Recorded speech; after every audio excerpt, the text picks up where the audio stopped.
Good morning students. എന്ത് പറയുന്നു? ഇപ്പം നമ്മൾ ആ ഫസ്റ്റ് ചാപ്റ്റർ ഏകദേശം പകുതിയിലേക്ക് എത്തുകയാണ്. ആംഗിൾസ് എന്താണെന്ന് പറഞ്ഞു. വിവിധ തരത്തിലുള്ള ആംഗിൾസിനെ കുറിച്ച് നമ്മൾ പഠിച്ചു. എന്താണ്, ഏത് ടൂളാണ് നമ്മൾ ആംഗിൾസ് മെഷർ ചെയ്യാനായിട്ട് ഉപയോഗിക്കുന്നത്, ഏത് മെഷർ അല്ലെങ്കിൽ ഏത് യൂണിറ്റ് ആണ് ആംഗിൾസ് അളക്കാനായിട്ട് ഉപയോഗിക്കുന്നത്, എങ്ങനെയാണ് തന്നിരിക്കുന്ന ഒരു ആംഗിൾ തന്നാൽ അത് ഏത് രീതിയിലുള്ള ആംഗിൾ ആണ് എന്നുള്ളത് നമ്മൾ ഐഡന്റിഫൈ ചെയ്യാൻ പഠിച്ചു. അതുപോലെ എന്തൊക്കെ പഠിച്ചു പിന്നെ കഴിഞ്ഞ ക്ലാസ്സുകളിൽ? ഇതുവരെയുള്ളത് ഏകദേശം പകുതിയോളം എത്തി നമ്മുടെ ലെസൺ. അപ്പൊ ഇതുവരെയുള്ളത് ഒന്നും കൂടി ഒന്ന് നമുക്ക് ഓർത്തെടുക്കണം. പിന്നെ എങ്ങനെ പ്രൊട്രാക്ടർ എങ്ങനെ ഉപയോഗിക്കാം, തന്നിരിക്കുന്ന ഒരു മെഷർ അല്ലെങ്കിൽ ഒരു ആംഗിള് പ്രൊട്രാക്ടർ യൂസ് ചെയ്തിട്ട് എങ്ങനെയാണ് മെഷർ ചെയ്യുക, അളക്കുക എന്നുള്ളത് നമ്മൾ പഠിച്ചു കഴിഞ്ഞ ക്ലാസ്സിൽ. അതുവരെയുള്ളത് നമ്മൾ റിപ്പീറ്റ് ചെയ്ത് ഒരുപാട് കണക്കുകൾ തന്നു. അതിനനുസരിച്ച് നിങ്ങളോട് എക്സ്ട്രാ കണക്കെടുത്തിട്ട് ചെയ്യാനും പറഞ്ഞു. ഒരുവിധം ഫോളോ ചെയ്യാൻ പറ്റുന്നുണ്ടോ ക്ലാസ്? പറ്റുന്നുണ്ട്. ഇല്ല എന്നുണ്ടെങ്കിൽ എന്തെങ്കിലും സംശയം വരികയാണെങ്കിൽ ഇതേപോലെ റിപ്പീറ്റ് ചെയ്തിട്ട് നമ്മൾ ക്ലാസ് കാണുക. എന്നിട്ട് 2 or 3 പ്രാവശ്യം കണ്ടിട്ട് നമ്മൾ അതിനനുസരിച്ചിട്ട് ബുക്കിൽ ചെയ്ത് നോക്കുക. അപ്പോഴേ ചെയ്യാൻ നമുക്ക് ഓക്കെ ആവുള്ളൂ. അപ്പൊ കഴിഞ്ഞ ക്ലാസ്സിൽ നമ്മൾ നിർത്തിയത് ഒരു ഹോംവർക്ക് തന്നിട്ടാണ് നിർത്തിയത് അല്ലേ? ഒരു 4 ഷേപ്പ് 4 ഷേപ്പ് ടെക്സ്റ്റ് ബുക്കിൽ ഉണ്ടായിരുന്നു. പേജ് നമ്പർ 12 ടെക്സ്റ്റ് ബുക്കിലെ 2ാമത്തെ കണക്ക് ചെയ്യാനാണ് പറഞ്ഞത് അല്ലേ? എന്തായിരുന്നു ചോദ്യം? Measure and write all angles of the figure given below. താഴെ തന്നിരിക്കുന്ന ഈ ഷേപ്പുകളുടെ ആംഗിൾസ് അല്ലെങ്കിൽ കോണുകൾ പ്രൊട്രാക്ടർ ഉപയോഗിച്ചിട്ട് അളന്ന് കണ്ടെത്തുക എന്നുള്ളതായിരുന്നു ഞാൻ ഹോംവർക്ക് പറഞ്ഞിരുന്നേ കഴിഞ്ഞ ക്ലാസ്സിൽ. എല്ലാവരും ചെയ്തില്ലേ? ചെയ്യാൻ പറ്റിയില്ലേ? അല്ലെ? എങ്ങനെയാ വെക്കുക എന്നുള്ളതൊക്കെ കഴിഞ്ഞ ക്ലാസ്സിൽ ഞാൻ പറഞ്ഞിരുന്നു. ചെരിച്ചും അങ്ങനെയൊക്കെയാണ് വെക്കേണ്ടത് എന്നുള്ളതൊക്കെ പറഞ്ഞു തന്നിട്ടുണ്ടായിരുന്നു. അത് വീണ്ടും വീണ്ടും കാണണം. നമുക്ക് പെട്ടെന്ന് അങ്ങോട്ട് മനസ്സിലാക്കാനായിട്ട് സാധിക്കില്ല. കാരണം നമ്മൾ ആദ്യമായിട്ടാണ് പ്രൊട്രാക്ടർ ഉപയോഗിച്ചിട്ട് കോണുകൾ തന്നെ ആദ്യമായിട്ടാണ് കാണുന്നത് അല്ലെങ്കിൽ അറിയണത്. അതിനനുസരിച്ച് പ്രൊട്രാക്ടർ ഉപയോഗിച്ചിട്ട് കോണുകൾ അളക്കുന്നത് നമ്മൾ ആദ്യമായിട്ടാണ് പഠിക്കണേ. അപ്പോ ആദ്യം ഒരു പ്രാവശ്യം കൂടെ പറയുമ്പോഴത്തേക്ക് നമുക്ക് മനസ്സിലാവില്ല. 2 or 3 പ്രാവശ്യം നമ്മൾ കണ്ടു നോക്കുക. നിങ്ങൾക്ക് ഇഷ്ടപ്പെട്ട ഓരോ ഷേപ്പുകൾ വരച്ചിട്ട് ചെയ്തു നോക്കാനും ടീച്ചർ പറഞ്ഞിരുന്നു. ചെയ്തു റഫ് ബുക്കിൽ ആരെങ്കിലും? കുറച്ചു നേരമൊക്കെ ചെയ്തിട്ടുണ്ടാവും അല്ലെ? അപ്പോ ഇത് ഞാൻ ഹോംവർക്ക് തന്നിരുന്നതാണ്. അതിന്റെ ഉത്തരത്തോടു കൂടിയാണ് ടീച്ചർ ഇന്നത്തെ ക്ലാസ് തുടങ്ങണേ. അപ്പൊ നോക്കി നോക്കൂ. ആദ്യത്തെ ഇത് എന്ത് ഷേപ്പായിരുന്നു? ട്രയാങ്കിൾ. 3 വശങ്ങളുള്ള ഒരു അടഞ്ഞ രൂപമാണ്. 3 സൈഡഡ് ക്ലോസ്ഡ് ഫിഗർ. അതിനെ ട്രയാങ്കിൾ എന്നാണ് പറയുക. ആ ട്രയാങ്കിളിന്റെ 3 കോർണറിലും ആംഗിൾ ഉണ്ടാകുന്നുണ്ട് അല്ലെ? 3 ആംഗിൾസ് ആണ് ട്രയാങ്കിളിന് വരുന്നത്. ആ 3 ആംഗിൾസിന്റെയും മെഷർ അളന്നെഴുതുക എന്നാണ് പറഞ്ഞിരുന്നത്. അപ്പൊ അത് കണ്ടിട്ടാവും. ശരിയാണെങ്കിൽ നിങ്ങൾ അപ്പോൾ തന്നെ നോട്ട് ബുക്കിൽ ടിക്ക് മാർക്ക് ഇടണം കേട്ടോ. അപ്പൊ 3 ആംഗിൾസും ക്ലിയർ ആവുന്നുണ്ടാവില്ലേ? കാണുമ്പോ ബോർഡിലത്തെ ക്ലിയർ ആവുന്നില്ലേ? അപ്പൊ നിങ്ങൾ നോട്ട് ബുക്കിൽ നിങ്ങൾ ചെയ്തത് ശരിയാണോ എന്ന് നോക്കുക. ശരിയല്ല എങ്കിൽ അത് കറക്റ്റ് ചെയ്യണം ഇപ്പൊ തന്നെ. അപ്പൊ 3 ആംഗിൾസ് ഉണ്ടാവുന്നു. 3 ആംഗിൾസിന്റെയും മെഷർ ഒന്ന് തന്നെയാണ് വരണേ. 60 ഡിഗ്രി, 60 ഡിഗ്രിയാണ് വരുന്നത് ആദ്യത്തെ ഷേപ്പിൽ. രണ്ടാമത്തെ 4 സൈഡഡ് ക്ലോസ്ഡ് ഫിഗർ. ഇപ്പൊ ടെക്സ്റ്റ് ബുക്കിൽ ഏകദേശം ഒരു സ്ക്വയറിന്റെ രൂപമാണ് വരുന്നത്. അപ്പൊ സ്ക്വയർ ആണെങ്കിലും 4 വശങ്ങളിലും 4 കോർണറുകളിലും 4 ആംഗിൾസ് ഉണ്ടാവുന്നുണ്ട്. ആ ആംഗിൾസിന്റെ മെഷറും 90 ഡിഗ്രിയാണ് വരുന്നത്. കിട്ടിയിട്ടുണ്ടാവും അല്ലെ? അത് കിട്ടിയിട്ടുണ്ടാവും. കാരണം എന്താ വെച്ചാൽ തിരശ്ചീനവും ലംബവുമായിട്ടുള്ള രേഖകള് നേർരേഖയിലാണ്, സ്ട്രെയിറ്റ് ലൈൻ ആയിട്ടാണ് നിൽക്കുന്നത് എങ്കിൽ നമ്മൾ പറഞ്ഞിരുന്നു അത് 90 ഡിഗ്രി ആയിരിക്കും. അത് അളന്ന് നോക്കാതെ നമുക്ക് പറയാൻ പറ്റുന്നുണ്ടാവും. അപ്പൊ ഇത് 4 കോർണറിലും 90 ഡിഗ്രിയാണ് വരുന്നത്. ഇത് എത്ര വശങ്ങളുള്ള രൂപമാണ്? 1 2 3 4 5 sided closed figure. What's the name of this figure? ഈ ഫിഗറിന്റെ പേരെന്താ? 5ാം ക്ലാസ്സിൽ നമ്മൾ 4ലൊക്കെ പഠിച്ചിട്ടുണ്ടാവും ചിലപ്പോ ഇല്ലേ? പെന്റഗൺ എന്നാണ് പറയാ. 5 വശങ്ങളുള്ള രൂപം. ആയിക്കോട്ടെ, അത് പേരിപ്പോ പ്രസക്തൊന്നുമല്ല. നമുക്ക് ഈ 5 വശങ്ങളുള്ള രൂപത്തിന് അപ്പൊ എത്ര കോണുകൾ ഉണ്ടായിരിക്കും? 5 കോണുകളാണ് നമുക്ക് ഉണ്ടാവുന്നത് ഈ ഷേപ്പിൽ അല്ലെ? അപ്പൊ ആ കോണുകളിൽ ഓരോന്നും ടീച്ചറുടെ കൈ വെച്ചിട്ട് പറയുകയാണ് കേട്ടോ എത്ര മെഷർ തന്നെയാണ്. അത് കറക്റ്റ് ആണോന്ന് ഇപ്പൊ തന്നെ നോട്ട് ബുക്ക് എടുത്തിട്ട്, കയ്യിലുണ്ടാവണം നോട്ട് ബുക്ക് എടുത്ത് നോക്കണം. This one is 110 degree, 110, 110 ഡിഗ്രിയാണ് ഇവിടെ വരുന്നത്. ഇവിടെ വരുമ്പോൾ അത് എത്രയായി? 105. 105 ഡിഗ്രിയാണ് ഇവിടെ വരുന്നത്. അത് നിങ്ങൾക്ക് അളവ് നോക്കി അറിയാം. എല്ലാവരുടെയും ടെക്സ്റ്റ് ബുക്കിൽ ഒരേ പിക്ചർ തന്നെയല്ലേ ഉണ്ടാവുക. അപ്പൊ പലർക്കും പല മെഷറല്ല കിട്ടില്ല, അപ്പൊ ഒന്ന് തന്നെയാ കിട്ടുക. അപ്പൊ 105 ഡിഗ്രിയാണ് ഇവിടെ. ഇവിടെ വീണ്ടും നമുക്ക് എത്ര തന്നെ കിട്ടി? 110, 110 degree. This one is again 110 degree. 110 degree ആണ്. എന്ത് ആംഗിളാണ് വരുന്നത്? Obtuse angle. ഇവിടെയോ 105 ഡിഗ്രി. അപ്പൊ ഇവിടെ ഈ രണ്ടെണ്ണം മാത്രമാണ് 105 ഡിഗ്രി, ബാക്കിയെല്ലാം 110 ഡിഗ്രി ആണ്. ശരിയായിട്ടുണ്ടാവും. അത് പ്രൊട്രാക്ടർ യൂസ് ചെയ്തിട്ട് അളക്കുക വേണ്ടു. ഇവിടേക്ക് അളക്കുമ്പോഴാണ് ടീച്ചറെ ചെരിച്ച് വെച്ച് നോക്കണം, ചെരിച്ചിട്ട് അളന്ന് നോക്കണം എന്നൊക്കെ പറഞ്ഞത് കഴിഞ്ഞ ക്ലാസ്സിൽ. ഇതുപോലെ ചെരിച്ചിട്ടേ നോക്കാൻ പാടുള്ളൂ. ടീച്ചർ ഇതൊക്കെ കഴിഞ്ഞ ക്ലാസ്സിൽ പറഞ്ഞു തന്നിരുന്നു.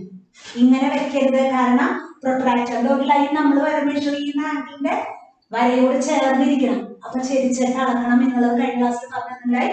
അപ്പൊ ഈ രീതിയിലാണ് ഈ ഷേപ്പിന്റെ 5 ആംഗിൾസിന്റെയും മെഷർ വരുന്നത്. ക്ലിയർ ആവുന്നില്ലേ ബോർഡിൽ എഴുതിയത്? ഇനി ഒരു ഫിഗർ കൂടി ഉണ്ടായിരുന്നു, 6 സൈഡഡ് ഫിഗർ. 6 വശങ്ങളുള്ള ഒരു രൂപമായിരുന്നു. ടെക്സ്റ്റിൽ ഉണ്ടാകും. അതില് എത്ര ആംഗിൾസ് ഉണ്ടാവും? ഇതേപോലെ 6 ആംഗിൾസ്. എത്ര വശങ്ങളുണ്ടോ അത്രയും ആംഗിൾസ് ഉണ്ടാവും. അപ്പോ എത്ര ആംഗിൾസ്? 6 ആംഗിൾസ് ഉണ്ട്. 6 ആംഗിൾസിന്റെയും മെഷർ നോക്കുമ്പോൾ 120 ഡിഗ്രിയാണ് എല്ലാം വരുന്നത്. എല്ലാ ആംഗിളിന്റെയും മെഷർ 120 ഡിഗ്രി. അപ്പൊ ഒന്നും കൂടെ പറയുന്നു. ആദ്യത്തെ ഷേപ്പ് 3 ആംഗിൾസും ട്രയാങ്കിൾ ആയിരുന്നു. 3 ആംഗിൾസ് ആണുള്ളത്. ആ 3 ആംഗിളിന്റെയും മെഷർ 60 ഡിഗ്രി.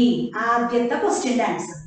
സെക്കൻഡ് വൺ ഒരു സ്ക്വയർ 4 സൈഡഡ് ഫിഗർ ആണ്. 4 ആംഗിൾസ് തന്നെയാണ് ഉണ്ടാവുന്നത്. All angles measure 90 degree. That means right angle. മട്ടകോൺ 5 സൈഡഡ് ഫിഗർ, 5 വശങ്ങളുള്ള രൂപമായിരുന്നു. അതിന് ചെറിയ വ്യത്യാസമുണ്ട്. എന്ത്? ഇത് രണ്ടും ഈ ആംഗിളും ഈ ആംഗിളും 105 ഡിഗ്രിയാണ് വരുന്നത്. ബാക്കിയുള്ള എല്ലാ ആംഗിൾസും 110 ഡിഗ്രി, 110 ഡിഗ്രിയാണ് വരുന്നത്. രണ്ടേ ആംഗിൾസ് ആണ് 105 ഡിഗ്രി വരുന്നത്. Last one 6 sided closed figure, 6 angles, each angle 120 degree. എല്ലാ ആംഗിളിന്റെയും മെഷർ 120 ഡിഗ്രിയാണ് വരുന്നത്. ഓക്കെ, ഇങ്ങനെയാണ് കഴിഞ്ഞ ദിവസം തന്ന ക്വസ്റ്റ്യൻസിന്റെ ആൻസർ. അപ്പൊ കിട്ടിയിട്ട് ചെറിയ മിസ്റ്റേക്ക് ഉണ്ടെങ്കിൽ അത് കറക്റ്റ് ചെയ്യണം. കറക്റ്റ് ചെയ്ത് വെറുതെ അങ്ങ് വെട്ടി എഴുതിയാൽ പോരാ. പ്രൊട്രാക്ടർ യൂസ് ചെയ്ത് ടെക്സ്റ്റ് ബുക്കില് പ്രൊട്രാക്ടർ യൂസ് ചെയ്ത് അളന്ന് എഴുതണം. മനസ്സിലാവുണ്ടോ? അല്ലാണ്ട് ടീച്ചറിന്റെ ആൻസർ പറഞ്ഞു നിങ്ങൾക്ക് കിട്ടിയ ആൻസർ അങ്ങ് വെട്ടി ഇത് എഴുതല്ല വേണ്ടേ. മനസ്സിലാക്കി പ്രൊട്രാക്ടർ വെച്ച് എങ്ങനെയാണ് അളക്കുക എന്നുള്ളത് അറിയുന്ന വേണം. അപ്പൊ അത് നോക്കിയിട്ട് ഇത് കറക്റ്റ് ചെയ്യും ഇല്ലേ? ഓക്കെ, ഇത് കഴിഞ്ഞ ദിവസത്തെ ഹോംവർക്കിന്റെ ആൻസർ ആയിരുന്നു. ഇന്ന് നമുക്ക് പഠിക്കാനുള്ളത് drawing. How to draw an angle. Drawing an angle. Text book തുറന്നിരിക്കുന്ന ക്ലാസ് നടക്കുമ്പോൾ ടെക്സ്റ്റ് ബുക്കും നോട്ട് ബുക്കും കയ്യിലുണ്ടാവണം. അതുപോലെ തന്നെ ഇൻസ്ട്രുമെന്റ് ബോക്സ് ഇതൊക്കെ ആദ്യത്തെ ക്ലാസ്സിലേ പറഞ്ഞിട്ടുണ്ട്. അല്ലാതെ ക്ലാസ്സിന്റെ ഇടയിൽ അത് എടുക്കാൻ പോയി വേണ്ട. അപ്പൊ ഇൻസ്ട്രുമെന്റ് ബോക്സ് ഉണ്ടാകണം. പ്രത്യേകിച്ച് പ്രൊട്രാക്ടർ, സ്കെയില്, പെൻസിൽ ഇതൊക്കെ ഉണ്ടാവണം. Okay, text book. അടുത്ത ടോപ്പിക് നമുക്ക് പഠിക്കാനുള്ളത് ഡ്രോയിങ് ആൻ ആംഗിൾ. എങ്ങനെയാണ് ഒരു കോൺ വരയ്ക്കുന്നത്? കോൺ എങ്ങനെ വരയ്ക്കാം? പ്രൊട്രാക്ടർ ഉപയോഗിച്ച് കോൺ വരയ്ക്കുന്ന വിധം, അതാണ് നമ്മൾ ഇനി പഠിക്കാൻ പോകുന്നത്. അപ്പൊ ഒരു കോണിന്റെ ചിത്രം തന്നാൽ, ഒരു ആംഗിളിന്റെ ചിത്രം തന്നാൽ പ്രൊട്രാക്ടർ ഉപയോഗിച്ചിട്ട് നമുക്ക് എങ്ങനെയാണ് അളക്കുക എന്നൊക്കെ നമ്മൾ ഇതിന് മുമ്പ് പഠിച്ചു. ഇത് നമുക്ക് ഒരു കോൺ വരയ്ക്കാൻ പറഞ്ഞിരിക്കുക. For example, draw an angle of measure 60 degree. അതാണ് ആദ്യത്തെ ചോദ്യം എന്ന് വിചാരിക്കും.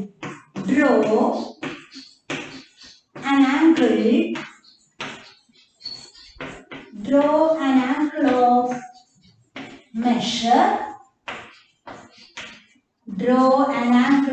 measure 60 degree. 60 ഡിഗ്രി അളവുള്ള ഒരു കോൺ വരയ്ക്കുക. മലയാളത്തില് 60 ഡിഗ്രി അളവുള്ള ഒരു കോൺ വരയ്ക്കുക. അപ്പൊ നമ്മൾക്ക് കോൺ വരയ്ക്കാൻ ഇപ്പൊ പുതിയ ടൂള് അല്ലെങ്കിൽ പുതിയ ഉപകരണം എന്താണ്? പ്രൊട്രാക്ടർ ആണ്, നമുക്കറിയാം. അപ്പൊ draw an angle of measure 60 degree. അഥവാ 60 ഡിഗ്രി അളവുള്ള ഒരു കോൺ വരയ്ക്കുക. എങ്ങനെയാണ് നമ്മൾ പ്രൊട്രാക്ടർ ഉപയോഗിച്ചിട്ട് 60 ഡിഗ്രി മെഷറുള്ള ഒരു കോൺ വരയ്ക്കുന്നത്? അതാണ് ടീച്ചർ പറയാൻ പോകുന്നത്. ശ്രദ്ധിക്കുക കേട്ടോ. അപ്പൊ നമ്മൾ എന്ത് ചെയ്യണു? ആദ്യം തന്നെ നമ്മൾ എന്താ ചെയ്യണേ? ഒരു ലൈൻ, അതിപ്പോ മെഷർ എത്ര സെന്റിമീറ്റർ എന്നുള്ളതൊന്നുമില്ല, സ്ട്രെയിറ്റ് ആയിട്ട് ഒരു ലൈൻ വരയ്ക്കുന്നു. സ്കെയിൽ ഉപയോഗിച്ചിട്ട്, സ്കെയിലും പെൻസിലും ഉപയോഗിച്ചിട്ട് ഒരു ലൈൻ വരച്ചു. എന്നിട്ട് അതിന്റെ സ്റ്റാർട്ടിങ്ങിൽ ഒരു ജസ്റ്റ് ഒരു പോയിന്റ് നമ്മൾ മാർക്ക് ചെയ്യാം. ഒരു പോയിന്റ് മാർക്ക് ചെയ്തു. ഒരു ലൈൻ സ്കെയിലും പെൻസിലും ഉപയോഗിച്ചിട്ട് ലൈനൊക്കെ വരയ്ക്കാൻ 3ാം ക്ലാസ്സിലൊക്കെ പഠിച്ചിട്ടുണ്ട്. അത് ഇത്ര സെന്റിമീറ്റർ കറക്റ്റ് അളവിലൊന്നും വരയ്ക്കണമെന്നൊന്നും പറയില്ല. സ്ട്രെയിറ്റ് ആയിട്ടുള്ള ഒരു ലൈനാ വരച്ചു. അതിന്റെ സ്റ്റാർട്ടിംഗ് പോയിന്റിൽ ചെറിയൊരു പെൻസിൽ കൊണ്ട് ഒരു ചെറിയ ഡോട്ട്, ഒരു പോയിന്റ് മാർക്ക് ചെയ്യാം. എന്നിട്ട് നമുക്ക് എത്രയാ ചോദ്യം ചോദിച്ചിരിക്കണേ? 60 ഡിഗ്രി മെഷറിലുള്ള ഒരു ആംഗിൾ വരയ്ക്കുക എന്നുള്ളതാണ് ചോദ്യം. അപ്പൊ എങ്ങനെ വരയ്ക്കുക എന്നുള്ളതാണ് പറയുന്നത്. പ്രൊട്രാക്ടർ നമുക്ക് ആംഗിൾ വരയ്ക്കാനായിട്ട് ഉപയോഗിക്കുന്ന ടൂളാണ് അല്ലെങ്കിൽ ഉപകരണമാണ് protractor. How can we draw? നമ്മൾ എന്ത് ചെയ്തു? പ്രൊട്രാക്ടറിന്റെ സെന്റർ എന്ത് ചെയ്യണു?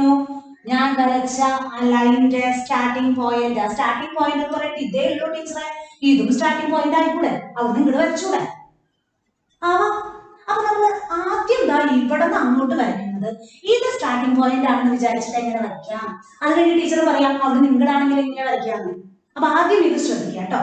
അപ്പൊ എന്ത് ചെയ്യണം? നമ്മള് സ്റ്റാർട്ടിംഗ് പോയിന്റ്, നമ്മൾ എടുത്തിരിക്കുന്ന സ്റ്റാർട്ടിംഗ് പോയിന്റ് ഇപ്പൊ ഇവിടെയാണ്. ആ സ്റ്റാർട്ടിംഗ് പോയിന്റില് എന്റെ പ്രൊട്രാക്ടറിന്റെ സെന്റർ കൊണ്ടുവച്ചു. ഇങ്ങനെ വെച്ചു. ഓക്കെ. ഒപ്പം എന്ത് ചെയ്യണം? ഇപ്പൊ എന്റെ ഈ ലൈൻ ഇതിനോട് കറക്റ്റ് ആയിട്ടൊന്നല്ല നിൽക്കണം. ഞാൻ എന്ത് ചെയ്തു? ഞാൻ വരച്ച വര ഈ പ്രൊട്രാക്ടറിനോട് ചേർത്ത് പിടിച്ചു. ഈ വരച്ച വര എന്റെ പ്രൊട്രാക്ടറിന്റെ താഴെ ഒരു ലൈൻ ഉണ്ട്. അപ്പൊ നിങ്ങൾ ഇതേപോലെ തന്നെ ഒന്ന് ചെയ്യണം. ഞാൻ പറഞ്ഞുകൊണ്ടിരിക്കുമ്പോ ചെയ്തോണ്ടിരിക്കണം. ഒരു ലൈൻ ആദ്യം വരച്ചു. അതിന്റെ സ്റ്റാർട്ടിംഗ് പോയിന്റ് എന്ന് നമ്മളിപ്പോൾ വിചാരിക്കണം. ആ സ്റ്റാർട്ടിംഗ് പോയിന്റ് ജസ്റ്റ് ഒന്ന് ഒരു പോയിന്റ് മാർക്ക് ചെയ്തു. ഇൻസ്ട്രുമെന്റ് ബോക്സിൽ നിന്ന് പ്രൊട്രാക്ടർ എടുത്തിട്ട് ആ പ്രൊട്രാക്ടറിന്റെ സെന്റർ എന്താണെന്നൊക്കെ ഞാൻ പറഞ്ഞിട്ടുണ്ടായിരുന്നു. അതൊക്കെ ഓൾറെഡി പരിചയപ്പെടുത്തി കഴിഞ്ഞിട്ടുള്ളതാ. പ്രൊട്രാക്ടറിന്റെ സെന്റർ ഞാൻ വരച്ച ലൈനിന്റെ സ്റ്റാർട്ടിംഗ് പോയിന്റിലേക്ക് ചേർത്ത് വെച്ചു. പോരാ, പിന്നെ എന്തും കൂടെ ഉണ്ട്? പ്രൊട്രാക്ടറിന്റെ താഴത്തെ ലൈൻ ഞാൻ വരച്ച വരയോട് ചേർത്ത് പോയിന്റ് സൈഡ് ചെയ്ത് ഇങ്ങനെ വെച്ചു. ഇനി നമ്മൾ എവിടെ നിന്ന് അളക്കണ്ടേ? 2 സ്കെയിലൊക്കെ ഉണ്ട്, നമ്മൾ പരിചയപ്പെട്ടിരിക്കുന്നതാ. ഏത് സ്കെയിൽ എടുക്കണ്ടേ എന്നുള്ളതായി. എന്റെ വര ഏത് ഭാഗത്തേക്കാണ് നീണ്ടു കിടക്കണേ നോക്കി. ഏത് ഭാഗത്തേക്കാണ് നീണ്ടു കിടക്കണേ? ഏത് ഭാഗത്തേക്കാ? ഈ ഭാഗത്തേക്കാ, റൈറ്റ് സൈഡിലേക്കാ നീണ്ടു കിടക്കണേ അല്ലേ? അപ്പൊ നമ്മൾ എന്ത് ചെയ്തു? റൈറ്റ് സൈഡിലേക്ക് നീണ്ടു കിടക്കണു. അപ്പൊ എവിടെ നിന്ന് 0 തുടങ്ങുന്ന സ്കെയിൽ എടുക്കാവൂ? ഏത് ഭാഗത്തേക്കാണോ വര നീണ്ടു കിടക്കുന്നത് ആ വശത്ത് 0 തുടങ്ങുന്ന സ്കെയില്. അത് പ്രത്യേകം ശ്രദ്ധിക്കണം കേട്ടാ. അല്ലാണ്ട് അവിടെ അപ്പുറത്തും ഉണ്ട് ഇപ്പുറത്തും ഉണ്ട് സ്കെയില്. ഒരു 60 ഡിഗ്രി അവിടെ കണ്ടു, ആദ്യം കണ്ട 60 ഡിഗ്രി അവിടെ വെച്ചു കാര്യമില്ല. ഏത് ഭാഗത്തേക്കാണോ എന്റെ വര നീണ്ടു കിടക്കുന്നത് അവിടെ നിന്ന് 0 തുടങ്ങുന്ന സ്കെയില്. അപ്പൊ എന്തായി? ഇതാ അടിയിലത്തെ സ്കെയിൽ എനിക്ക് ആവശ്യമില്ല. കാരണം ഇവിടുന്ന് 0 തുടങ്ങുന്ന സ്കെയിൽ എന്ന് പറഞ്ഞാൽ ഏതാ? മുകളിലത്തെ സ്കെയിൽ 180, 170, 160 എന്നാ കാണുന്നത്. അപ്പൊ അടിയിലത്തെ സ്കെയിലാണ് ഇവിടെ 0 തുടങ്ങുന്നത്. 0, 10, 20, 30, 40 എനിക്ക് എത്രേ ആവശ്യമുള്ളൂ? 60 ആവശ്യമുള്ളൂ. അപ്പൊ ഞാൻ എന്ത് ചെയ്തു അറിയോ? താഴത്തെ സ്കെയിലില് 60 ഡിഗ്രി അല്ലെങ്കിൽ 60 എന്ന് കാണുന്ന ഭാഗത്ത് ഞാനൊരു പോയിന്റ് ഇട്ടു. എനിക്ക് മനസ്സിലാവാൻ വേണ്ടിയിട്ട് ഒരു പോയിന്റ് ഇട്ട് നിങ്ങൾ സ്കെയിൽ എടുത്തു. ടീച്ചർ ഇപ്പൊ കാലം ചെയ്തോണ്ട് വരയ്ക്കണ്ട. നിങ്ങൾ സ്കെയിൽ എടുത്തിട്ട് എന്ത് ചെയ്യണമെന്ന് അറിയോ? ഈ പോയിന്റ് ഞാൻ വരച്ച ആംഗിളിനോട് ചേർത്താ വരച്ചതാ. ഇങ്ങനെയാ വരച്ചു. ഞാനൊരു പോയിന്റ് ഇട്ടുണ്ടായിരുന്നില്ല ഇത് ഇവിടെ. ആ പോയിന്റിന് എന്റെ സ്റ്റാർട്ടിംഗ് പോയിന്റിലേക്ക് യോജിപ്പിച്ചു സ്കെയിൽ യൂസ് ചെയ്തിട്ട്. എന്നിട്ട് ഉടനടി ഞാൻ ഇവിടെ എത്ര എഴുതി? 60 ഡിഗ്രി. എളുപ്പമാണ്, മനസ്സിലാക്കി എടുത്താതൊന്നുമില്ല. സ്കെയിൽ എടുക്കണതാണ് ഇതിൽ പ്രധാനമായിട്ട് ശ്രദ്ധിക്കേണ്ടതുള്ളൂ. ഏത് ഭാഗത്തേക്കാണ് എന്റെ വര നീണ്ടു കിടക്കണേ അവിടുന്ന് 0 തുടങ്ങുന്ന സ്കെയില്. അപ്പൊ ആദ്യം ഒരു ലൈൻ വരച്ചു. അതിന്റെ സ്റ്റാർട്ടിംഗ് പോയിന്റ് എന്ന് ഞാൻ തിരഞ്ഞെടുക്കുന്നത് ഏതാണ്? അപ്പൊ ഇവിടെയാണ് നമ്മൾ എടുത്തത്. ഇപ്പൊ ഇവിടെ സ്റ്റാർട്ടിംഗ് പോയിന്റ് വെച്ച് നമുക്ക് പറഞ്ഞുതരാം. ഇവിടെ സ്റ്റാർട്ടിംഗ് പോയിന്റ് എന്ന് ഞാൻ വിചാരിച്ച് എന്റെ പ്രൊട്രാക്ടറിന്റെ സെന്റർ സ്റ്റാർട്ടിംഗ് പോയിന്റിനോട് ചേർത്ത് വെച്ചു. എന്നിട്ടോ പ്രൊട്രാക്ടറിന്റെ താഴത്തെ ലൈൻ ഞാൻ വരച്ച വരയോട് ചേർത്ത് കോയിൻസൈഡ് ചെയ്ത് ചേർത്ത് വെച്ചു. എന്നിട്ട് എന്റെ വര ഏത് ഭാഗത്തേക്കാണ് നീണ്ടു കിടക്കുന്നത്? അവിടുന്ന് 0 തുടങ്ങുന്ന സ്കെയിൽ ഞാൻ, അതായത് എന്റെ പ്രൊട്രാക്ടർ, നമ്മുടെ പ്രൊട്രാക്ടറിന്റെ വലതുവശത്തേക്കാണ് ലൈൻ നീണ്ടു കിടക്കുന്നത് എങ്കിൽ അടിയിലത്തെ സ്കെയിൽ ആയിരിക്കും. ഇടതുവശത്തേക്കാണ് നീണ്ടു കിടക്കുന്നത് എങ്കിൽ മുകളിലത്തെ സ്കെയിൽ ആയിരിക്കും നോർമലി എല്ലാ പ്രൊട്രാക്ടറിലും. അപ്പൊ ഇവിടെ എനിക്ക് അടിയിലത്തെ സ്കെയിലാണ് ആവശ്യം. അപ്പൊ അടിയിലത്തെ സ്കെയിൽ ഇങ്ങനെ നോക്കി ഞാൻ ചോദ്യം നോക്കി എത്ര ഡിഗ്രി എനിക്ക് വരയ്ക്കാൻ പറഞ്ഞിരിക്കുന്നത്? 60 ഡിഗ്രി, 60 ഡിഗ്രിയാണ് വരയ്ക്കാൻ പറഞ്ഞിരിക്കുന്നത്. അപ്പൊ ഞാൻ എന്ത് ചെയ്തു? അടിയിലത്തെ സ്കെയിൽ എടുത്ത് 60 ഡിഗ്രി എവിടെയാണോ എത്തണേ അവിടെ ഒരു പോയിന്റ് മാർക്ക് ചെയ്തു ഞാൻ. എന്നിട്ട് പ്രൊട്രാക്ടർ മാറ്റി വെച്ച് സ്കെയിൽ എടുത്ത് ആ പോയിന്റ് ഞാൻ വരച്ച ലൈനിന്റെ സ്റ്റാർട്ടിംഗ് പോയിന്റിനോട് കൂട്ടി യോജിപ്പിച്ച് വരച്ചു. ഒറ്റ വരെ വരയ്ക്കാൻ പറഞ്ഞിട്ട്, അല്ലാണ്ട് അങ്ങോട്ട് കറപ്പിച്ച് ഏതാണ്ട് വൃത്തികേടാക്കരുത്. ഒരു വരെ വരയ്ക്കാൻ പറഞ്ഞു. അത് വരച്ചു. എന്നിട്ട് ഞാൻ എത്ര അടയാളപ്പെടുത്തി? 60 ഡിഗ്രി. ഓക്കെ. അപ്പൊ ചിലർക്ക് സംശയം, എന്ത് ടീച്ചർ ഇങ്ങനെ വരയ്ക്കാൻ പറ്റുള്ളൂ? ഇതാ ഞാൻ ലൈൻ ഇങ്ങനെ വരച്ചു, എന്റെ സ്റ്റാർട്ടിംഗ് പോയിന്റ് എനിക്ക് ഇവിടെ എടുക്കാൻ തോന്നിയത്. എന്താ കുഴപ്പം? സ്റ്റാർട്ടിംഗ് പോയിന്റ് ഇന്നതേ പാടുള്ളൊന്നുമില്ല. ഞാനിപ്പോ ആദ്യം ഇവിടെ സ്റ്റാർട്ടിംഗ് പോയിന്റ് എടുത്തു, എനിക്ക് ഇപ്പഴത്തെ ഭംഗിയച്ചുള്ളൂ ചില, ഞാൻ ഇവിടെ ഇവിടെ വരച്ചത്. അപ്പൊ സ്വതവേ സ്വാഭാവികമായിട്ട് ഇവിടെയല്ലേ സ്റ്റാർട്ടിംഗ് പോയിന്റ് വരിക. ഇങ്ങനെ വരച്ചു. ഇതാ സ്റ്റാർട്ടിംഗ് പോയിന്റ് വെച്ചാൽ എങ്ങനെയാ വരയ്ക്കുക? എന്ത് ആകണ്ട് എല്ലാത്തിനും സൊല്യൂഷൻ ഇല്ലേ നമുക്ക്. അപ്പൊ എങ്ങനെയാ നോക്കൂ, പ്രൊട്രാക്ടർ എടുത്തു, സ്റ്റാർട്ടിംഗ് പോയിന്റ് എവിടെയാണോ ആ സ്റ്റാർട്ടിംഗ് പോയിന്റിലേക്ക് ഞാൻ എന്റെ പ്രൊട്രാക്ടറിന്റെ സെന്റർ ചേർത്ത് വെച്ചു ഇല്ലേ? എന്നിട്ടോ പ്രൊട്രാക്ടറിന്റെ ലൈൻ ഞാൻ എന്റെ വരച്ച വരയോട് ചേർത്ത് വെച്ചു. കണ്ടോ? ഇനിയോ വര എവിടേക്കാണ് നീണ്ടു കിടക്കണേ നോക്കി. എവിടേക്കാ? ഇടതു ഭാഗത്തേക്കാണ് നീണ്ടു കിടക്കണേ അല്ലേ? അപ്പൊ ഇടതു ഭാഗത്തേക്ക് നീണ്ടു കിടക്കുമ്പോ ഈ ഭാഗത്ത് 0 തുടങ്ങുന്ന സ്കെയിലല്ലേ എടുക്കുക. ഇടതു ഭാഗത്താണ് വര നീണ്ടു കിടക്കുന്നത്. അപ്പൊ ഇവിടെ 0 തുടങ്ങുന്ന സ്കെയിൽ എന്ന് പറഞ്ഞാൽ ഏത് സ്കെയിലാ പ്രൊട്രാക്ടറിന്റെ വരണേ? മുകളിലത്തെ സ്കെയിലാ വരുന്നത് അല്ലെ? അപ്പൊ മുകളിലത്തെ സ്കെയിൽ എടുത്തു. അതിൽ 60 ഡിഗ്രി എവിടെയാണോ നിൽക്കുന്നത് അവിടെ ഒരു പോയിന്റ് ഞാൻ മാർക്ക് ചെയ്തു. ഓക്കെ. ഇനി എന്ത് ചെയ്യണം? ഞാൻ സ്കെയിൽ ഉപയോഗിച്ചിട്ടാണ് ടീച്ചർ, അതിലിപ്പോ സ്കെയിൽ ഇല്ലാത്തതുകൊണ്ട് ഞാൻ ടീച്ചർ എന്ത് ചെയ്തു? ഇത് ഉപയോഗിച്ചിട്ട് വരയ്ക്കാൻ പോവാ കേട്ടോ. സ്കെയിൽ ഉപയോഗിച്ച് ഞാൻ ഇവിടേക്ക് ജോയിൻ ചെയ്ത വരച്ചു. ഓക്കെ, ജോയിൻ ചെയ്ത് വരച്ചു. ഉടനടി വരച്ച പാടെ ഞാൻ എന്തെഴുതുന്നു? ഇവിടെ എത്രയാണോ അളവ് വരച്ചത് അത് ഈ രീതിയിൽ ഞാൻ ആക്കി 60 ഡിഗ്രി. അപ്പൊ രണ്ട് വശത്തേക്കും നമുക്ക് തന്നിരിക്കുന്ന അളവുള്ള കോൺ വരയ്ക്കാനായിട്ട് സാധിക്കും. ഓക്കെ, മനസ്സിലായോ? ചെറുതായിട്ട് അത് ഞാൻ പറയുന്നതിന്റെ ഒപ്പം അവിടെ വരയ്ക്കണം, എന്നാലേ അറിയുള്ളൂ. ഓക്കെ, അപ്പൊ പ്രൊട്രാക്ടർ യൂസ് ചെയ്തിട്ട് എങ്ങനെയാണ് ആംഗിൾ വരയ്ക്കുക എന്നുള്ളത് കിട്ടി. ഓക്കെ, അപ്പൊ വേറൊരു മെഷർ തന്നിരിക്കുന്നു എന്ന് വിചാരിക്കുക. 75 ഡിഗ്രി അല്ലെങ്കിൽ 105 ഡിഗ്രി. 105 ഡിഗ്രിയുള്ള ഒരു ആംഗിൾ വരയ്ക്കൂ. ഒരെണ്ണം ടീച്ചർ പറഞ്ഞു തരും എങ്ങനെയാണുള്ളത്. അപ്പൊ 105 ഡിഗ്രി എന്ന് പറഞ്ഞാൽ ഏത് ടൈപ്പ് ആംഗിളാ? ഒബ്റ്റ്യൂസ് ആംഗിൾ, ബ്രഹത് കോൺ അല്ലേ വരണേ? അതെങ്ങനെ വരയ്ക്കും എന്നുള്ളതാണ് പിന്നെ പറയാൻ പോകുന്നത് കേട്ടാ. ഇതേപോലെ തന്നെ സ്റ്റാർട്ടിംഗ് ലൈൻ, അതിപ്പോ മെഷർമെന്റ് ഒന്നും വേണ്ട. സ്റ്റാർട്ടിംഗ് ലൈൻ ഇങ്ങനെ വരച്ചു, സ്കെയിൽ ഉപയോഗിച്ചിട്ട് ഒരു വര വരച്ചു. അതിന്റെ സ്റ്റാർട്ടിംഗ് പോയിന്റ് ഇവിടെ എടുത്തു. അല്ല അവിടെ എടുത്താലും കുഴപ്പമില്ല, ടീച്ചർ മുമ്പ് പറഞ്ഞ പോലെ ഇപ്പുറത്തോ എടുക്കാം. ഓക്കെ, അപ്പൊ ഇവിടെ ഞാൻ ആക്കി സ്റ്റാർട്ടിംഗ് പോയിന്റ് ആണെന്ന് വിചാരിച്ചു. ഈ 105 ഡിഗ്രിയാണ് എനിക്ക് മെഷർ ചെയ്യേണ്ടത്. മെഷർ ചെയ്യാനുള്ള ടൂൾ എടുത്തു, പ്രൊട്രാക്ടറിന്റെ സെന്റർ ഞാൻ വരച്ച വരയോട് ചേർത്ത് വെച്ചു. ടീച്ചറുടെ വര തിരിച്ചറിഞ്ഞിട്ട് തോന്നുന്നില്ലേ? ഓക്കെ, എന്നിട്ടോ വര പ്രൊട്രാക്ടറിന്റെ ലൈൻ ഞാൻ വരച്ച വരയോട് ചേർത്ത് പിടിച്ചു. എന്നിട്ടോ ഏത് സ്കെയിലാണ് ഞാൻ എടുക്കേണ്ടത്? ഏത് സ്കെയിൽ എടുക്കേണ്ടി വരിക? അപ്പൊ നിങ്ങൾക്കറിയണം ഏത് സ്കെയിൽ എടുക്കേണ്ടതെന്ന്. വര റൈറ്റ് സൈഡിലേക്ക് നീണ്ടു കിടക്കുകയാണ്. അപ്പോഴോ താഴത്തെ സ്കെയിൽ അല്ലേ? ഇവിടുന്ന് 0 തുടങ്ങുന്ന സ്കെയിൽ എടുത്തു. താഴത്തെ സ്കെയിൽ എടുത്തിട്ട് 105 ഡിഗ്രിയാണ് പറയുന്നത്. അതെങ്ങനെയാ അളക്കുക? 100 കഴിഞ്ഞിട്ട് നടുവിലത്തെ വര, സ്കെയിലൊക്കെ അളക്കുന്ന പോലെ തന്നെ നടുവിലത്തെ വരെയാണ് 105 ഡിഗ്രി. ആ 105 ഡിഗ്രിയുടെ അവിടെ ഞാൻ മാർക്ക് ചെയ്തു. സ്കെയിൽ യൂസ് ചെയ്തിട്ട് ഞാൻ എന്ത് ചെയ്യണു? യോജിപ്പിക്കുകയാണ്. എന്റെ സ്റ്റാർട്ടിംഗ് പോയിന്റിലേക്ക് ഞാൻ ആ പോയിന്റ് ഇട്ടത് സ്കെയിൽ യൂസ് ചെയ്ത് യോജിപ്പിച്ചു. 105 ഡിഗ്രി. ചിലപ്പോ ഇങ്ങനെ പറയും draw an angle A B C of measure 105 degree. അപ്പൊ അങ്ങനെ പറഞ്ഞിട്ടുണ്ടെങ്കിൽ നമ്മൾ തന്നിരിക്കുന്ന ആംഗിളിന് എ ബി സി എന്ന് പറഞ്ഞിട്ട് പേരും കൊടുക്കുക, അത്രേ ഉള്ളൂ. മനസ്സിലായോ? ഓക്കെ. ഇതുപോലത്തെ എങ്ങനെയാ വരയ്ക്കുക എന്നുള്ളത് ഏകദേശം മനസ്സിലായി കാണും ഇല്ലേ?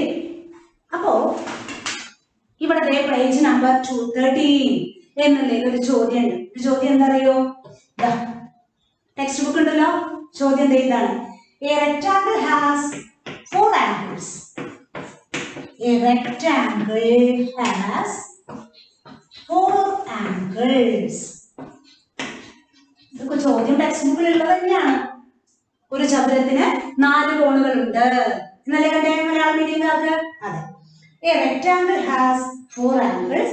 What is the degree measure of each? വരച്ച് നോക്കാതെ തന്നെ നമ്മൾ ഓൾറെഡി കണ്ടെത്തിയിട്ടായി ഇല്ലേ? What is the measure of? What is the degree measure of? What is the degree measure of? What is the degree measure of? What is the degree measure of each? എന്നുവെച്ചാൽ ഓരോ കോണിന്റെയും അളവ് എത്ര? അളന്ന് നോക്കാതെ തന്നെ നമുക്ക് പറയാനായിട്ട് സാധിക്കണം. ഇതൊരു വൺ വേർഡ് ക്വസ്റ്റ്യനാ. റെക്ടാങ്കിൾ എന്ന് വരച്ചിട്ട് നിങ്ങൾ പ്രൊട്രാക്ട് യൂസ് ചെയ്ത് അളക്കേണ്ട കാര്യമില്ല. റെക്ടാങ്കിൾ എന്ന് പറഞ്ഞാൽ അതായത് ഇതല്ലേ വരിക? റെക്ടാങ്കിളിന്റെ ഷേപ്പ് 4 വശങ്ങളുള്ള ഒരു അടഞ്ഞ രൂപം, സ്ട്രെയിറ്റ് ലൈനാണ് വരിക അല്ലേ? 4 വശവും ഇതേ രീതിയിലാണ് വരിക. ഈ 4 ആംഗിൾസിന്റെയും മെഷർ എത്ര എന്നാണ് ചോദ്യം. എത്രയായിരിക്കും വരിക? കഴിഞ്ഞ ഹോംവർക്ക് നമ്മൾ തന്നപ്പോ ചെയ്തിട്ടുള്ളതാ. എത്ര തന്നെ? 90 ഡിഗ്രി ഈച്ച്. എല്ലാം റൈറ്റ് ആംഗിളാണ് അല്ലേ? 4 ആംഗിൾസ് ഉണ്ടാവും എന്നുള്ളത് നമുക്കറിയാം. ആ 4 ആംഗിൾസും എത്ര തന്നെയാണ് വരിക? 90 ഡിഗ്രി. അതാണ് ആ 13ാമത്തെ പേജിലെ 1ാമത്തെ ചോദ്യത്തിന്റെ ഉത്തരം. അത് റെക്ടാങ്കിൾ അങ്ങോട്ട് വരച്ച് അത് എത്ര എന്ന് മെഷർ ചെയ്ത് എഴുതേണ്ട കാര്യമില്ല. റെക്ടാങ്കിൾ ആയിക്കോട്ടെ സ്ക്വയർ ആയിക്കോട്ടെ 4 ആംഗിൾസ് ആണ് വരിക.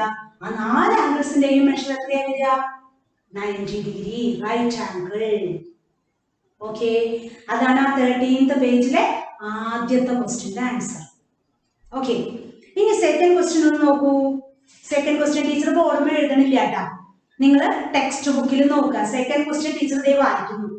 Draw A rectangle of length 5 centimetre and breadth 3 centimetre. മറ്റേ ബുക്കിൽ എന്താ? മലയാളം മീഡിയത്തിൽ എന്ത് വരും? ഒരു ചതുരം വരയ്ക്കുക, അതിന്റെ നീളം 5 സെന്റിമീറ്ററും വീതി 3 സെന്റിമീറ്ററുമായിട്ടുള്ള ഒരു ചതുരം വരയ്ക്കുക. 5 സെന്റിമീറ്റർ നീളവും 3 സെന്റിമീറ്റർ വീതിയുമുള്ള ഒരു ചതുരം വരയ്ക്കുക. എങ്ങനെ? Using ruler and protractor. റൂളറും പ്രൊട്രാക്ടറും ഗോൺ മാപ്പിനെയും ഉപയോഗിച്ചിട്ട് നിങ്ങളോട് ഒരു റെക്ടാങ്കിൾ വരയ്ക്കാനാ പറയുന്നത്. അപ്പൊ അതെങ്ങനെയാ വരയ്ക്കുക എന്നുള്ളതാണ് ടീച്ചർ ഇവിടെ പറഞ്ഞുതരാൻ പോകുന്നത്. 2ാമത്തെ ചോദ്യം കേട്ടോ, പേജ് നമ്പർ 13. അതിലെ സെക്കൻഡ് ക്വസ്റ്റ്യൻ ആണ് ടീച്ചർ ഇവിടെ പറയാൻ പോകുന്നത്. ചോദ്യം എഴുതുന്നില്ല, ടെക്സ്റ്റ് ബുക്ക് നിങ്ങൾ തുറന്ന് ഏത് പ്രോബ്ലം ആണ് എന്നുള്ളത് നോക്കണം. 2ാമത്തെ ചോദ്യം. അപ്പോ ഒരു ചതുരം വരയ്ക്കണം, അതിന്റെ നീളം 5 സെന്റിമീറ്റർ, വീതി 3 സെന്റിമീറ്റർ. അത് ഉപയോഗിച്ച് ആ അളവുകൾ ഉപയോഗിച്ച് പ്രൊട്രാക്ടർ യൂസ് ചെയ്ത് സ്കെയിലും പ്രൊട്രാക്ടറും ഉപയോഗിച്ച് നിങ്ങൾ റെക്ടാങ്കിൾ വരയ്ക്കുക, ചതുരം വരയ്ക്കുക എന്നാണ് പറയുന്നത്. അപ്പൊ നമ്മൾ എങ്ങനെയാ വരയ്ക്കണേ എന്നുള്ളത് പറയുന്നു കേട്ടാ.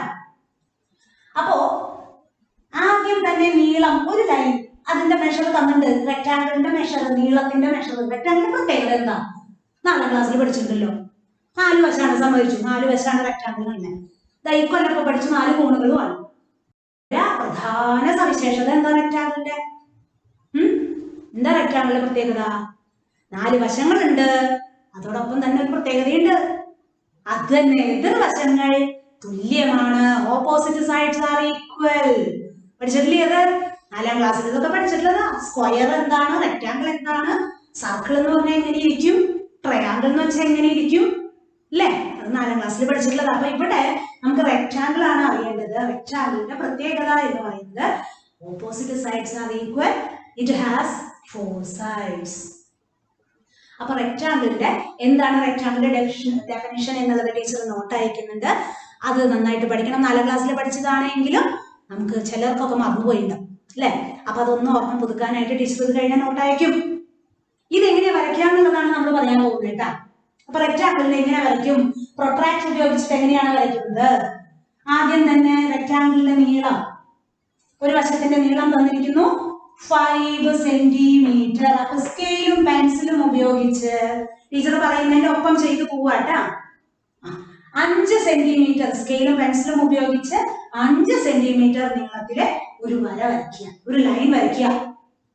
ഓക്കെ, ഇനി എന്ത് ചെയ്യണമെന്നറിയോ? റെക്ടാങ്കിളിന് നമ്മൾ കുറച്ചു മുമ്പ് പറഞ്ഞു എല്ലാ ആംഗിൾസും 90 ഡിഗ്രി ആണ്. അപ്പൊ നമ്മൾ പുതിയ ടൂളാണ് ഇവിടെ പഠിച്ചിരിക്കുന്നത്. അപ്പൊ ആ ടൂൾ ഉപയോഗിച്ചിട്ട് വേണം നമുക്ക് ഇത് വരയ്ക്കാൻ. അല്ലാതെ വെറുതെ അവിടെ 3 സെന്റിമീറ്റർ ഇങ്ങോട്ട് വരച്ചു, 3 സെന്റിമീറ്റർ ഇങ്ങോട്ട് വരച്ചു, അതവിടെ കുട്ടി യോജിപ്പിച്ചാൽ കറക്റ്റ് ആവുന്നില്ല. ചിലപ്പോ വര ചെരിഞ്ഞു പോയാലോ? ഓക്കെ ഉണ്ടാവും ഇല്ലേ? അപ്പൊ ആ ചെരിഞ്ഞു പോലെ സ്ട്രെയിറ്റ് ആയിട്ട് കിട്ടുക തന്നെ വേണം നമുക്ക്. അതിന് വേണ്ടിയിട്ടാണ് ഈ ടൂൾ ഉപയോഗിക്കണം. ഓക്കെ, അപ്പൊ 5 സെന്റിമീറ്റർ നീളത്തിൽ ആദ്യം ഒരു ലൈന വരച്ചു. എന്നിട്ട് നമുക്കറിയാം 4 കോർണറിന്റെയും ആംഗിളിന്റെ മെഷർ 90 ഡിഗ്രിയാണ്. അപ്പൊ നമ്മൾ എന്താ ചെയ്യാൻ പോണെന്നറിയോ? ഇവിടെ നിന്ന് 90 ഡിഗ്രി ഒരു ലൈൻ വരയ്ക്കും. അപ്പൊ ലൈൻ വരയ്ക്കണമെങ്കിൽ എന്ത് ചെയ്യണം? സെന്റർ പ്രൊട്രാക്ടറിന്റെ സെന്റർ ഈ ലൈനിലേക്ക്, ഇവിടെ ഈ കോർണറിലേക്ക് ചേർക്കാൻ പിടിച്ചു. അതുപോലെ ലൈൻ ഞാൻ ഇങ്ങനെ കോയിൻസൈഡ് ചെയ്ത് കൃത്യമായിട്ട് പിടിച്ചു. ഓക്കെ, ഇതിനോട് ചേർത്ത് പിടിച്ചു കേട്ടോ. 90 ഡിഗ്രി എന്നുള്ള അളവാകുമ്പോൾ നമുക്ക് സുഖം. കാരണം കറക്റ്റ് 90 ഇവിടെ കാണുന്നു. അടിയിലത്തെ സ്കെയിലാണോ മുകളിലത്തെ സ്കെയിലാണോ എന്നുള്ള ടെൻഷൻ വേണ്ട. കാരണം 2 സ്കെയിൽ എടുത്താലും സെന്ററിലാണ് 90 ഡിഗ്രി അല്ലേ? അപ്പൊ എന്ത് ചെയ്യണു? 90 ഡിഗ്രി ഇവിടെ എന്നിട്ട് സ്കെയിൽ ഉപയോഗിച്ചിട്ട് നീട്ടി ഒരു വര വരയ്ക്കുക. ഈ കോർണറിലേക്ക് ഇത് യോജിപ്പിച്ചിട്ട് നീട്ടിയിട്ട് സ്കെയിൽ ഉപയോഗിച്ചിട്ട് നീട്ടി ഒരു വര വരച്ചു 90 ഡിഗ്രി. ഇവിടെ അടയാളപ്പെടുത്തി 90 ഡിഗ്രി. 90 ഡിഗ്രി എന്ന് ചോദ്യത്തിൽ തന്നിട്ടൊന്നുമില്ല. നമുക്കറിയാൻ പറ്റാണ് 4 കോർണറിന്റെയും ആംഗിൾസ് 90 ഡിഗ്രി ആണ് അല്ലെ? അപ്പൊ അത് 90 ഡിഗ്രി വരച്ചു. അതേപോലെ തന്നെ ഇതാ ഈ പോയിന്റിലും നമ്മൾ പ്രൊട്രാക്ടർ വെച്ചിട്ട് 90 ഡിഗ്രി അളക്കാൻ പോവാ. കാരണം 4 കോർണറിലും 90 ഡിഗ്രി തന്നെയാ വരിക അല്ലെ? അപ്പൊ നമ്മൾ എന്ത് ചെയ്തു? ഈ കോർണറിലും ഇതേപോലെ പ്രൊട്രാക്ടറുടെ ഈ എൻഡിനോട് ചേർത്ത് പിടിച്ചു.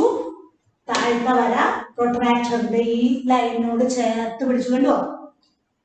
കാണണ്ടില്ലേ? ആ പ്രൊട്രാക്ടറിനോട് ചേർത്ത് പിടിച്ച് 90 ഡിഗ്രി ഇവിടെയും ഞാൻ മാർക്ക് ചെയ്തു.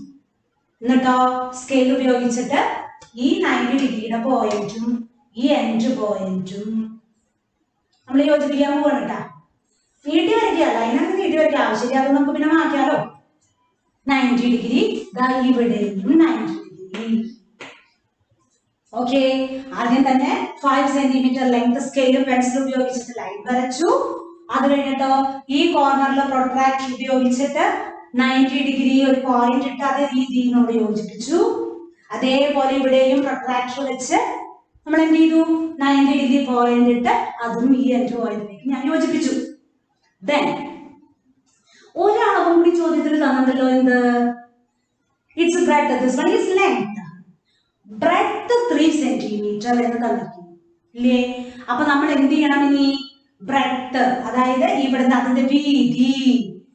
ലെങ്ത് മീൻസ് നീളം, ബ്രെഡ്ത്ത് മീൻസ് വീതി. രണ്ടളവാണ് ശരിക്കും നമുക്ക് വരയ്ക്കാനായിട്ട് ആവശ്യം, ലെങ്ത് ആൻഡ് ബ്രെഡ്ത്ത്. പിന്നെ ആംഗിൾസിനെ യൂസ് ചെയ്തിട്ടുള്ള അതുണ്ട്. ആംഗിൾസ് മെഷർ 4 ഉണ്ട്. അതുപോലെ ബ്രെഡ്ത്ത് 3 സെന്റിമീറ്റർ ആണ് വരുന്നത്. അപ്പൊ ഇവിടെ നിന്ന് 3 സെന്റിമീറ്റർ അളവ് സ്കെയിൽ ഉപയോഗിച്ചിട്ട് നിങ്ങൾ ഈ വരച്ച വരയെ അടയാളപ്പെടുത്തുക. നമുക്ക് അളക്കാൻ അറിയാലോ. സ്കെയിൽ ഉപയോഗിച്ചിട്ട് ഞാൻ 3 സെന്റിമീറ്റർ അടയാളപ്പെടുത്തി ഇവിടെ പോയിന്റ് ഇട്ടു. അതേപോലെ സ്കെയിൽ ഉപയോഗിച്ചിട്ട് ഇവിടെയും ഞാനൊരു പോയിന്റ് ഇട്ടു. നമ്മൾ സ്കെയിൽ ഉപയോഗിച്ചിട്ടാ. അപ്പൊ ഇവിടെ വീണ്ടും എഴുതി. ഇവിടെ 3 സെന്റിമീറ്റർ ആണ്, ഇവിടെയും 3 സെന്റിമീറ്റർ. കാരണം ഓപ്പോസിറ്റ് സൈഡ് ഈക്വൽ ആണല്ലോ. ഇവിടെ 3 ആണെങ്കിൽ ഇവിടെ 3 ആയിരിക്കും. ഇവിടെ 5 ആണെങ്കിൽ ഇവിടെ ഞാൻ വരയ്ക്കാൻ പോകുന്ന ലൈനും 5 ആയിരിക്കും അല്ലേ? ഈ 2 പോയിന്റുകളും കൂടി യോജിപ്പിച്ചു. ഇവിടെ എത്ര മെഷർ വരിക ശരിക്കും? Opposite sides are equal. So this one's length also 5 centimetre. Okay, first we want to draw 5 centimeter length line, then its each end points. Using protractor you want to draw 90 degree. Then next step in the using your scale measure 3 centimeter on each side. രണ്ട് സൈഡിൽ വരച്ച ലൈനിന് 3 centimetre വീതം scale ഉപയോഗിച്ച് അളന്നു. ആ രണ്ട് പോയിന്റുകൾ യോജിപ്പിച്ചു. അത് കഴിഞ്ഞിട്ട് എക്സ്ട്രാ നിൽക്കുന്നതുണ്ടോ അത് മാറ്റി കളഞ്ഞുകൊണ്ട് വിരോധമില്ല. അപ്പൊ അവര് പറഞ്ഞ റെക്ടാങ്കിൾ കൺസ്ട്രക്ഷൻ കഴിഞ്ഞു. ഓക്കെ, മനസ്സിലായോ? യെസ്. അപ്പൊ ഇതാണ് രണ്ടാമത്തെ ചോദ്യം. രണ്ടാമത്തെ ചോദ്യം നമ്മൾ ഇതേ രീതിയിൽ വരച്ചു. ഓക്കെ, ഇനി ടീച്ചർ ഒരു ഹോംവർക്ക് തരാൻ പോവാണ് കേട്ടോ. ഇതിനുപയോഗിച്ചിപ്പോ പ്രൊട്രാക്ടർ യൂസ് ചെയ്തിട്ട് എങ്ങനെയാണ് ആംഗിൾ വരയ്ക്കുക എന്നുള്ളതാണ് ആദ്യമായിട്ട് നമ്മൾ പഠിച്ചത്. അതിനെ അടിസ്ഥാനമാക്കിയിട്ട് ഈ രണ്ട് കണക്ക് നമ്മൾ പറഞ്ഞതിനനുസരിച്ചിട്ട് നിങ്ങൾ ചെയ്തിട്ടുണ്ടാവും എന്ന് വിചാരിക്കുന്നു അല്ലേ? നമ്മൾ പറഞ്ഞതിനൊപ്പം തന്നെ നിങ്ങളും ചെയ്തു, അതുകൊണ്ട് നിങ്ങൾക്ക് ചെയ്യാൻ സാധിച്ചു. ഓക്കെ, ഇനി നമ്മള് കുറച്ച് കണക്കുകൾ തരാൻ പോവാ. ഇങ്ങനെ പ്രൊട്രാക്ടർ ഉപയോഗിച്ചിട്ട് നിങ്ങളോട് അളക്കാനായിട്ട് പറയാം. ഇന്നത്തെ ആദ്യത്തെ ചോദ്യം.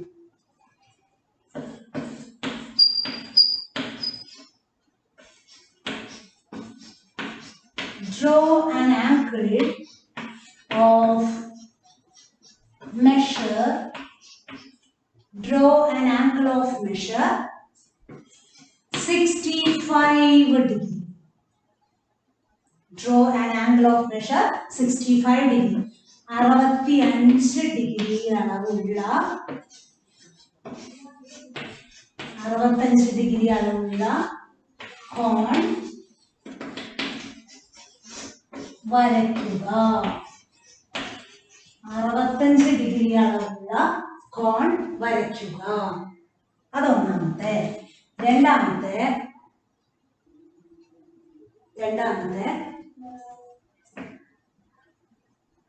ഓക്കെ, എഴുതിയെടുത്തോ? രണ്ടാമത്തെ ഒരെണ്ണം കൂടി തരുന്നു. Draw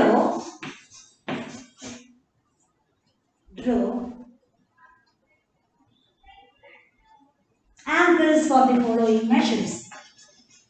Draw angles for the given measures.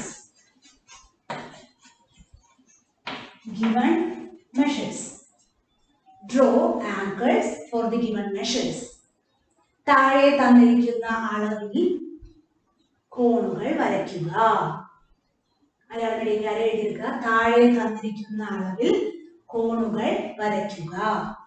അതിൽ ആദ്യത്തെ ഒരു 3 എണ്ണം കൂടി തരുന്നു. മൊത്തം 4 ഹോംവർക്ക് കേട്ടോ. 105 ഡിഗ്രി നമ്മൾ എക്സാമ്പിൾ ആയിട്ട് ക്ലാസ്സിൽ പറഞ്ഞിട്ടുണ്ടായിരുന്നതാ. 105 ഡിഗ്രി. അടുത്ത ക്വസ്റ്റ്യൻ 72 ഡിഗ്രി. 72 ഡിഗ്രി എങ്ങനെയാ? 70 കഴിഞ്ഞ് രണ്ടാമത്തെ ചെറിയ വര. സ്കെയിലൊക്കെ നമ്മൾ അളക്കാറില്ലേ?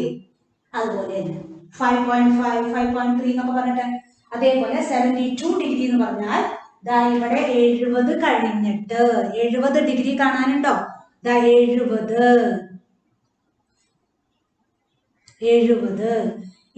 കഴിഞ്ഞിട്ട് ഈ രണ്ടാമത്തെ 70 കഴിഞ്ഞിട്ട് ഈ രണ്ടാമത്തെ ചെറിയ വരയില്ലേ? അതാണ് 72 എന്ന് പറയുന്നത്. ഓക്കെ, അപ്പൊ 72 ഡിഗ്രി. ഒരെണ്ണം കൂടി തരുന്നു 140 ഡിഗ്രി. ഈ 4 എണ്ണം ഹോംവർക്ക് ചെയ്തിട്ട് വരണം. അടുത്ത ക്ലാസ് ആകുമ്പോഴത്തേനും വരച്ച് കറക്റ്റ് ആയിട്ട് വരണം. എങ്ങനെയാണ് പ്രൊട്രാക്ടർ യൂസ് ചെയ്തിട്ട് ഈ 4 ആംഗിൾസും നിങ്ങൾ നോട്ട്ബുക്കിൽ വരച്ചിട്ടുണ്ടാവണം അടുത്ത ക്ലാസ് ആകുമ്പോഴത്തേനും. ഓക്കെ, അപ്പൊ ഏകദേശം മനസ്സിലായി കാണുമെന്ന് വിചാരിക്കുന്നു. ഇന്നത്തെ ക്ലാസ് എന്തേ ഉണ്ടായിട്ടുള്ളൂ? പ്രൊട്രാക്ടർ യൂസ് ചെയ്തിട്ട് എങ്ങനെയാണ് ഒരു ആംഗിൾ വരയ്ക്കുക. അതുപോലെ ഒരു റെക്ടാംഗിളിന് 4 ആംഗിൾസ് ഉണ്ടാവും. ആ 4 ആംഗിൾസിന്റെയും മെഷർ എന്തായിരിക്കും? പ്രൊട്രാക്ടർ യൂസ് ചെയ്തിട്ട് ഒരു റെക്ടാംഗിൾ അല്ലെങ്കിൽ ചതുരം എങ്ങനെയാണ് വരയ്ക്കുക. ഇത്രയും കാര്യം ഇന്നത്തെ ക്ലാസ്സിൽ പറഞ്ഞിട്ടുള്ളൂ. ഓക്കെ, അപ്പൊ ഈ 4 ഹോംവർക്ക് ഉണ്ട്. ആ 4 ഹോംവർക്കും ചെയ്തിട്ടേ അടുത്ത ക്ലാസ്സിൽ ഇരിക്കാം. Okay, by.